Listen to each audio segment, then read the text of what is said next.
RSS ஆளுநர் RN Ravi அவர் என்ன செய்திருக்கிறார் என்றால், தமிழக அரசு அனுப்பி அந்த மசோதாக்களை கிடப்பில் போட்டது மட்டுமின்றி ஒரு கட்டத்திற்கு பிறகு திருப்பி அனுப்பி அது மீண்டும் நிறைவேற்றப்பட்டு அனுப்பி வைத்தால் அதற்கு ஒப்புதல் அளிக்காமல் அதை எடுத்து குடியரசுத் தலைவருக்கு அனுப்பி வைக்கின்றனர் என்று உள்துறை அமைச்சருக்கு அனுப்பி வைக்கிறார். எதையெல்லாம் ஆளுநர் கிடப்பில் போட்டு வைத்திருந்தாரோ, எந்த சட்ட முன்வரைவுகளை எல்லாம் அவர் குடியரசுத் தலைவருக்கு அனுப்பி வைத்திருந்தாரோ, அவை அனைத்திற்கும் ஒரு சேர நாங்கள் ஒப்புதல் அளிக்கின்றோம் என்று சொல்லி அறிவித்து விட்டார்கள். தங்களுடைய தீர்ப்பை சொல்லிவிட்டார்கள். ஒரு ஆளுநரை கொண்டு மாநில அரசை கட்டுப்படுத்தி இயங்க விடாமல் செய்து அவர்களை அடிமைப்படுத்த மோடி அரசு மேற்கொண்ட முயற்சிக்கு விழுந்த இடி இது. எவ்வளவு ஆட்டம்! நான் உனக்கு கிடப்புல போட்டேன்னா it is as good as dead என்று சொன்னார் RN ரவி. எப்படிப்பட்ட திமிர் பாருங்கள்! என்ன பண்ண முடியும் உன்னால அப்படின்னு சொல்லக்கூடிய இந்த போக்கிரிகள் சொல்லுவாங்க, என்ன பண்ணிடுவேன் அப்படி சொல்லுவாங்க, ஆட்டிடுங்க அசைக்கிடுங்க அப்படி அந்த மாதிரி பேசினாரு. இன்னைக்கு உச்சநீதிமன்றம் உச்சந்தலையில் ஆணி அடித்ததை போல சொல்லியிருக்கிறது, உனக்கு எந்த அதிகாரமும் இல்லை. மாநில மக்களினுடைய ஜனநாயக உரிமைகள் புறந்தள்ளப்பட்டது ஒரு ஆளுநரால். அதை உச்சநீதிமன்றம் உடைத்திருக்கிறது.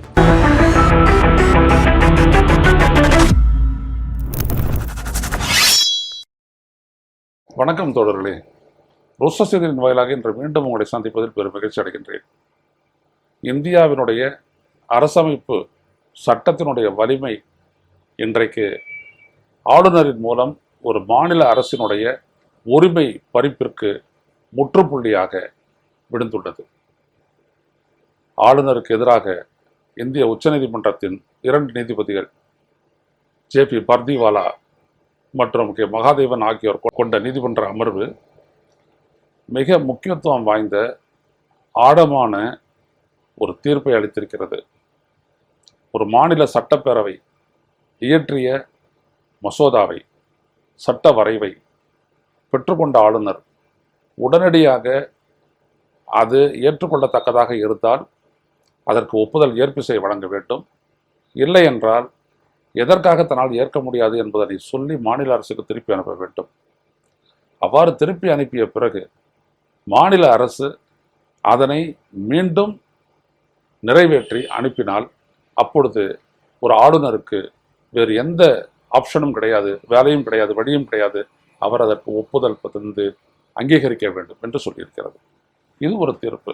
அது மட்டுமல்ல, நமது ஆளுநர் RN ரவி, நமது ஆளுநர் இன்னும் சொல்லக்கூடாது, RSS ஆளுநர் RN ரவி அவர் என்ன செய்திருக்கிறார் என்றால், தமிழக அரசு அனுப்பி அந்த மசோதாக்களை கிடப்பில் போட்டது மட்டுமின்றி ஒரு கட்டத்திற்கு பிறகு திருப்பி அனுப்பி அது மீண்டும் நிறைவேற்றப்பட்டு அனுப்பி வைத்தால் அதற்கு ஒப்புதல் அளிக்காமல் அதை எடுத்து குடியரசுத் தலைவருக்கு அனுப்பி வைக்கின்றனர் என்று உள்துறை அமைச்சகத்துக்கு அனுப்பி வைக்கிறார். அது அங்கே கிடப்பில் கிடைக்கிறது. அதை பற்றி கேள்வி எழுப்ப முடியாது. இப்படித்தான் நீட்டுக்கு எதிரான தமிழக அரசு இயற்றிய சட்டத்தை கிட்டத்தட்ட 3 ஆண்டுகளுக்கு மேல் அப்படியே கிடப்பில் போட்டுவிட்டு பிறகு அதை குடியரசுத் தலைவருக்கு அனுப்ப இப்போ குடியரசுத் தலைவர் மாளிகையிலிருந்து வந்திருக்கிறது, இதை நான் ஏற்கவில்லை அப்படின்ட்டு.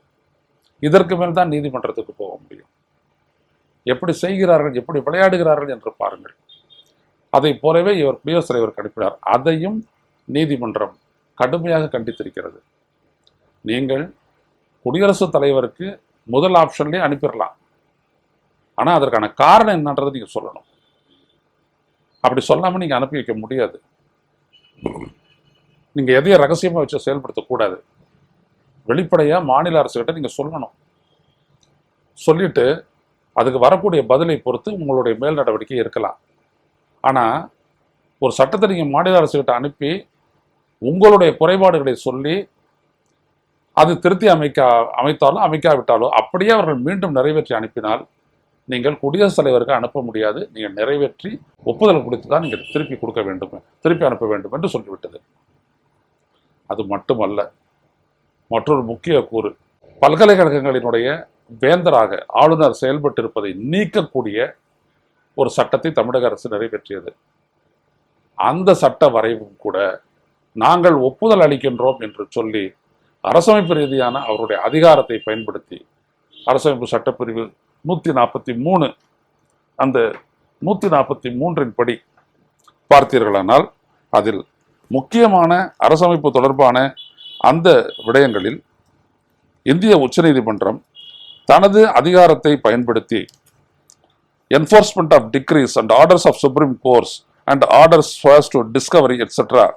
அதாவது ஒரு முக்கியமான சிக்கல்களில் இந்த கான்ஸ்டிடியூஷன் படி இந்திய உச்ச நீதிமன்றம் ஒரு தீர்ப்பை வழங்கி அதன் மூலம் அதற்கு கீழ்ப்படியுமாறு அரசுகளை பணிக்கலாம். டிக்ரி என்றால் கட்டுப்படுத்தக்கூடிய ஒரு உத்தரவு என்று பொருள்.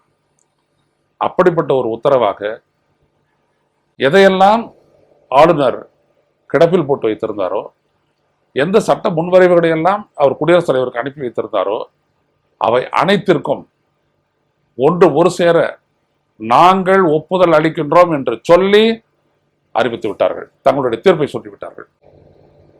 இதுதான் ஆளுநர் RN ரவியினுடைய உச்சந்தலையில் விழுந்த அடி. அதை விட முக்கியமாக ஒரு ஆளுநரை கொண்டு மாநில அரசை கட்டுப்படுத்தி இயங்க விடாமல் செய்து அவர்களை அடிமைப்படுத்த மோடி அரசு மேற்கொண்ட முயற்சிக்கு விழுந்த இடி இது. அதான் ரொம்ப முக்கியம். ஏனென்றால் மக்கள் வாக்களித்து தேர்ந்தெடுக்கப்பட்ட ஜனநாயக அரசை இயங்க விடாமல் செய்து அதன் மூலம் தங்களுடைய வசதிக்கு ஒரு மாநில அரசை இயக்கக்கூடிய பாஜகவினுடைய திட்டத்தை, மோடி அரசுடைய திட்டம் இதன் மூலம் தவிடுபொடியாக்கப்பட்டிருக்கிறது. இதன் மூலம் இந்த நாட்டில் அரசமைப்பு ரீதியான the principles of the constitution has been restored, நிலைநிறுத்தப்பட்டிருக்கிறது. அதுதான் ரொம்ப முக்கியம். எவ்வளவு ஆட்டம்! நான் உனக்கு கிடப்பில் போட்டேன்னா it is as good as dead என்று சொன்னார் RN ரவி. அதாவது அவர் கிடப்பில் போட்டான்னா உடனே செத்துருச்சுன்னு அர்த்தமா? அப்போ இந்த நாட்டு மக்கள் வாக்களித்து தேர்ந்தெடுக்கப்பட்ட ஒரு அரசு, தேர்ந்தெடுக்கப்பட்ட சட்டப்பேரவை உறுப்பினர்கள் எல்லாம் சேர்ந்து ஒரு சட்டத்தை நிறைவேற்றினார். இங்கே குடியரசுத் தலைவரால் நியமிக்கப்பட்ட ஒற்றை அதிகாரமுடைய இவர் மாநில அரசினுடைய பிரிக்க முடியாத ஒரு அங்கம். அவங்களோடு இசையுடன் தான் செயல்பட வேண்டும் என்பது அரசமைப்பு சட்டம் கூறுகின்ற வழி, சட்டபூர்வமான வழி. ஆனால் இவர் சொல்கின்றார், நான் அதை அப்படியே போட்டு விட்டேன் என்றார். This is as good as dead என்று வெளிப்படையாகவே பேசினார். எப்படிப்பட்ட திமிரு பாருங்கள்! என்ன பண்ண முடியும் உன்னால அப்படின்னு சொல்லக்கூடிய இந்த போக்கிரிகள் சொல்லுவாங்க, என்ன பண்ணிடுவ அப்படி சொல்லுவாங்க, ஆட்டிடிங்க அசைக்கிடுங்க அப்படி அந்த மாதிரி பேசினார் இவர். இன்னைக்கு உச்ச நீதிமன்றம் உச்சந்தலையில் ஆணி அடித்ததை போல சொல்லியிருக்கிறது, உனக்கு எந்த அதிகாரமும் இல்லை. You does not have any separate powers above that of the state government. மாநில அரசை மீறிய எந்த ஒரு அதிகாரமும் ஆளுநரே உங்களுக்கு இல்லை, இல்லை, இல்லவே இல்லை என்று அடித்து விட்டது. இதுதான் ரொம்ப முக்கியம். இந்த தீர்ப்பு ஏன் வந்துச்சு அப்படின்னம்னா, it is not out of the blue, it is there in the constitution. அரசமைப்பு சட்டப்படி உங்களுக்கு அனுப்பப்பட்ட, நிறைவேற்றி அனுப்பப்பட்ட அந்த சட்ட வரைவை என்ன செய்யலாம்? 200 படி ஒப்புதல் தரணும். இல்லைன்னா 201 படி திருப்பி அனுப்பலாம். திருப்பி அனுப்புறது அவங்க நிறைவேற்றி அனுப்புனா வேற வழி இல்லை, நீங்க அதுக்கு ஒப்புதல் கொடுத்தாகணும். அரசமைப்பு சட்டப்படி தான் சொல்லியிருக்கு. அதாவது powers of the state, powers of the legislature அப்படின்னு சொல்லக்கூடிய பார்ட் 6 ஆஃப் த கான்ஸ்டிடியூஷன் இருந்து தான் இது அனைத்தையும் இன்டர்பிரட் பண்ணி இந்திய உச்சநீதிமன்ற நீதிபதிகள் பாடிவாலாவும் மகாதேவனும் தீர்ப்பளித்திருக்கிறார்கள். இதுதான் ரொம்ப முக்கியம். இந்த வெற்றி இந்திய அரசமைப்பை உருவாக்கிய பாபா சாஹேப் அம்பேத்கருக்கும் மற்றவர்களுக்குமான ஒரு வெற்றி தான் இது. ஏன்னா ஒருத்தரையும் வெறும் வார்த்தைகள் மட்டுமல்ல, அந்த அரசமைப்பினுடைய உணர்வு, the spirit of the constitution, இதோடு சேர்ந்துதான் நீங்கள் பார்க்க வேண்டும் என்று சொல்லி இயற்றப்பட்ட சட்டம் இந்திய அரசமைப்பு சட்டம் என்பது. எனவே அதன் அடிப்படையில் அவர்கள் இன்றைக்கு அருமையான ஒரு தீர்ப்பை அளித்து அதன் மூலம் மாநில மக்களினுடைய ஜனநாயக உரிமையை, இதான் ரொம்ப முக்கியம். இது தமிழக அரசு பொறுத்த வழக்கு, இது தமிழக அரசு கிடைத்த வெற்றி. மாநில மக்களினுடைய ஜனநாயக உரிமைகள் புறந்தள்ளப்பட்டது ஒரு ஆளுநரால். அதை உச்சநீதிமன்றம் உடைத்திருக்கிறது. மக்களினுடைய ஜனநாயக உரிமைகள் காக்கப்பட்டிருக்கின்றன. விடுதலை பெற்றதன் மூலம் இந்த நாட்டு மக்களுக்கு கிடைத்த ஒரே உரிமையான வாக்குரிமை, அதை பயன்படுத்தி அவர்கள் தேர்ந்தெடுக்கப்பட்ட அரசு நிறைவேற்றிய சட்டங்கள் அதை ஒப்புதல் அளிக்காமல் கிடப்பில் போட்டு தட்டி கழித்த ஒரு ஆளுநரனுடைய செயலுக்கு ஓங்கி ஒரு குட்டை வைத்து இதற்கு மேல் இப்படியெல்லாம் செய்யறதுக்கு உனக்கு அதிகாரமே இல்லை என்று சொல்லி தெளிவான ஒரு தீர்ப்பை அளித்து மக்கள் ஜனநாயக உரிமையை நிலைநிறுத்தி இருக்கிறது. ரொம்ப முக்கியம். இதுவும் இல்லைன்னா அவ்வளவுதான், இந்த நாட்டினுடைய அரசமைப்பு தகர்ந்து போய்விடும். தான் ரொம்ப முக்கியம்.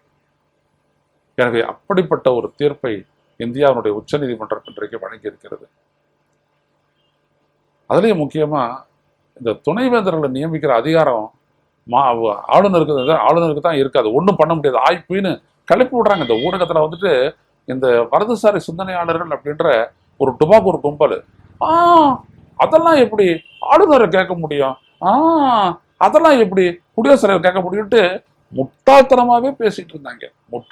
முட்டாள்தனமா பேசிட்டு இருந்தாங்க. முட்டாள்னா அடிமை முட்டாள்னு அர்த்தம். அறிவை அடகு வச்சுட்டவன்னு அர்த்தம். எவனுக்கும் அறிவு இல்லாத ஆண்டவன் படைக்கிறது இல்லை. இவங்களுடைய அறிவு மட்டும் இவங்க எடுத்துட்டு போயிட்டு அடகு வச்சிடறாங்க. ஆட்சியில் யார் இருக்கிறாங்கன்னா அவனுக்கு வந்து வாங்கோ சாமி அப்படின்னு சொல்லக்கூடியவங்க இவங்க. எனவே அவங்க அடகு வச்சுட்டாங்க. வச்சுட்டு வந்து பேசுவாங்க பாருங்க. இல்லை ஆளுநர் ஒன்றும் பண்ண முடியாது. ஆளுநர் யாரா? யார் ஆளுநர்? எந்த பவர் அவர்கிட்ட இருக்குது? Superior power to the state எங்க இருக்குது? அதெல்லாம் சொல்ல முடியாது. அவர் இவ்வளவு நாள் அப்படி சொல்லியிருக்கா, எழுதியிருக்கா அப்படின்னு கேட்டாங்க. அதான் இன்னைக்கு உச்ச நீதிமன்றம் சொல்லிச்சு, எந்த சட்டமாக இருந்தாலும் 30 நாட்களுள்ள ஒப்புதல் கொடு, இல்லையா 3 மாசத்துக்குள்ள திருப்பி அனுப்பு. அதுக்கு மேல காலம் கடத்துறதுக்கு உனக்கு உரிமை இல்லைன்னு சொல்லிட்டு முதல் முறையா ஒரு வழிகாட்டுதலை கொடுத்திருக்கிறது இந்திய உச்ச. அதனால தான் சொன்னேன், it is the decree, enforcement of decrees and orders of supreme court and orders as to discovery etc. The Supreme Court in the exercise of its jurisdiction may pass such a decree or make such order as is necessary for doing complete justice in any cause or matter pending before it, and any decree so passed or order so made shall be enforceable throughout the territory of India in such a manner as may be prescribed by or under any law made by the Parliament, and until provisions in the behalf is so made in such a manner as the President may by order prescribe. குடியரசுத் தலைவர் ஒரு உத்தரவிட்டு கையெழுத்து போட்டு பிரகடனம் செய்யக்கூடிய ஒன்றை போல இந்த உத்தரவு இந்த இந்தியா என்கின்ற அந்த எல்லைகளுக்கு உட்பட்ட அனைத்து அரசுகளாலும் கடைபிடிக்க வேண்டும். அப்படிப்பட்ட உத்தரவு 142 கீழ் இந்தியாவுடைய உச்ச நீதிமன்றம் இன்றைக்கு பிறப்பித்திருக்கிறது. அதனால தான் 30 நாள் 3 மாசம் எங்கேயும் தப்பிக்க முடியாது. எனவே இந்த ஆளுநர் தான் வந்துட்டு துணை வேந்தர்களை நியமிப்பார்ன்றத ஒரு கும்பலே அவர் பின்னாடி சுத்திக்கிட்டு இருக்கோம். அண்ணன் ஒன்று அவர் போயிட்டு பார்க்கறது, ஒரு 50-60 பேரோட பார்க்கறது, அவங்களெல்லாம் உட்கார வைக்கிறது, இவர் வாயில வந்ததெல்லாம் பேசுவார். இவர் அதாவது திருவள்ளுவர் அப்படின்றவர் எப்படிப்பட்டவர்னா, இவர் சொல்லுவார், இவருக்கு திருவள்ளுவரே ஒரு 4 வருஷத்துக்கு முன்னாடி தான் தெரியும். மோடிக்கு மேல தாத்தன் இவரு. அப்புறம் திடீர்னு வள்ளலார் ஆக்சுவல் அப்படியே இருந்தாரு இல்லையே, ஒரு 100 ஆண்டுகளுக்கு முன்னாடி பிறந்தவர் மாதிரி பேசுவாரு. அதை எதிரில் இருக்கிறவங்கள முன்னாடிதான் தஞ்சாவூர் பொம்மை இப்ப யாரும் வாங்குறது இல்லை. ஆனா இவர் உருவாக்குறாரு உயர் பொம்மைகளை உருவாக்கிக்கிட்டு தலையாட்ட வச்சுட்டு. ஏன்னா இவர் தானே துணை வேந்தர் நியமிக்க போனாரு. இவர் கூட்டம் வந்துருக்கிற ஆள் அங்க பாத்தீங்கன்னா ரொம்ப பவ்யமா இருந்துக்கிட்டு முன்னு சேர்ல உட்காந்துக்கிட்டு உடனே ஒரு பிறந்துக்கிட்டு இதை சொல்றதுக்குன்னே பத்திரிகையாளர்கள் ஒரு 10 பேர் கூடுவாருங்க. அவங்க விலாவரியா என்னடா அது, வள்ளலார் பெருமானை விட திருவள்ளுவரை விட என்ன தெரியும் அந்த ஆளுக்கு, இந்த மாதிரி காவி அடிக்கிறானே, நூலை போடுறானே, ஏதாவது கேட்டுக்கிட்டீங்களா? அது நீங்க பாட்டு விவாதம் பண்ணுங்க, நாங்க அவர் சொன்னதெல்லாம் போடுவோம், எங்களுடைய அடிமை வேலையை செய்வோம். ஏங்க இன்னைக்கு நேத்தாங்க இந்தியா விடுதலைக்கு முன்னாடி இருந்து இந்த அடிமை வேலையை நாங்கள் செய்கிறோங்க, நாங்கள் தாங்க நேஷனல் நியூஸ் பேப்பர் அப்படின்னு சொல்லிக்கிறவங்க இவங்க. நாங்கள் தான் நேஷனல் நியூஸ் பேப்பர். அதாவது தேசிய அளவு அடிமைகள், மாநில அளவு அடிமைகள் இன்னும் கொஞ்சம் இருக்குது. அது கொஞ்சம் பெருசு, லிஸ்ட்டு பெருசு, நீண்ட வாழது, அது வேண்டாம். இப்படி செஞ்சுட்டு இருக்காரு.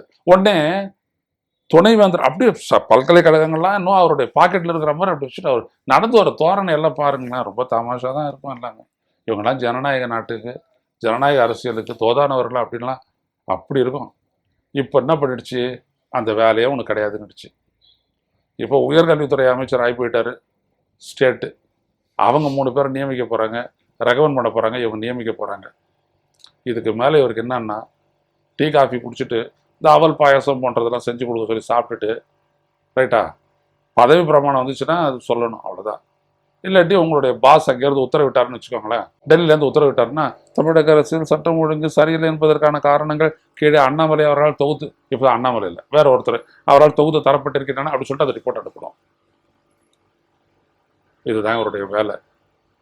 ஆக உச்சநீதிமன்றம் தனது அதிகாரத்திற்கு உட்பட்டு அரசமைப்பு சொல்லியிருக்கின்றதன்படி ஒரு அற்புதமான ஒரு தீர்ப்பை அளித்து மக்களினுடைய ஜனநாயக உரிமையை காத்திருக்கிறது. இதற்காக நாம் பெருமை அடைவோம், மகிழ்வடைவோம், நீதிமன்றத்தையும் நீதிபதிகளையும் பாராட்டுவோம். மீண்டும் சந்திப்போம். நன்றி, வணக்கம். ஊடகம் கார்ப்பரேட் அரசியல்வாதிகளின் கைப்பாவையாக அடிமைகளாக இருந்தது போதும், இனி சாட்டை எடுத்து சுழற்றும் நேரம் வந்துவிட்டது. ஊடகம் பொதுமக்களாகிய உங்களுக்காக, உங்களாலேயே இயக்கப்பட வேண்டும். ஊடக சுதந்திரத்திற்காக உங்களின் பங்களிப்பை இன்றே அளித்திடுங்கள்.